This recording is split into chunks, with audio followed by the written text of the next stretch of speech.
Have you caught yourself in the position where you're comparing yourself to other viral farms you see on YouTube or any other source of social media? Well, welcome to the club. There's a lot of people that do this inside of the industry. In today's video, I'm going to talk about the biggest reasons why you should not do that. The first reason that we're going to talk about is when you look at these videos here of these operations, I get that a lot of them are trying to be educational and provide value to their viewers and things like that. But a majority of them, though, they run big operations, right? There's shiny equipment, there's new stuff going up, new buildings, that type of stuff. Now, the problem is, though, is just because they can generate a lot of clicks doesn't mean that they're running a sound operation. Now, when I look at the numbers and I look at these videos and things like that, you may see big, shiny new equipment. You may put yourself into the comparison game where you're wondering, why does their operation better than mine? How do these operations around me continue to grow year after year after year? Well, I can tell you with absolute certainty, after working with more than 300 family farm operations inside a legacy farmer over the past 5 to 6 years, very few of them actually know their numbers. They're buying all this equipment or putting up all these buildings,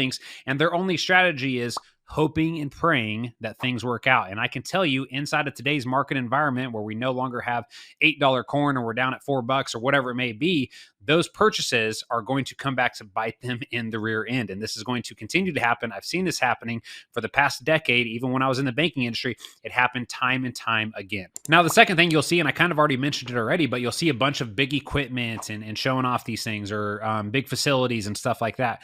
Guys, again, these are huge financial decisions and things that have been made. Now, the question that you need to ask yourself is, the person that I'm watching in this video, in what type of market environment did they actually make those decisions? Because again, it's really easy for us as farmers and ranchers or just ag business owners, when prices are good and grain markets are high, we can justify any purchase. And the problem is that greed takes over, not only for us as the business owners, but also for the banks as well. And money becomes really easy to get access to, right? And so the problem with this, though, is it creates this environment where it's really easy for us to make bad business decisions because we are pricing out this new investment or this new purchase based at higher grain prices or high market prices, and not pricing them out when we're in low prices like we are today, right? And that has come back to bite people again in the rear end over and over again, and it will continue to happen. All these big purchases and these families buying this big equipment, putting up new buildings, if they knew their numbers, they most likely wouldn't make that decision. I'm just telling you how it is. And again, this is from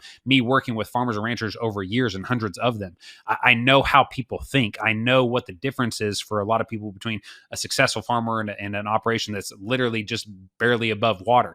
And a lot of the operations that you see online, guys, I would challenge and argue that a lot of them are barely above water. Yeah, they may have a big balance sheet and stuff like that because they may be fourth, fifth, or sixth generation operations. But if they don't cash flow, there's problems, right? There's things that we're looking at here.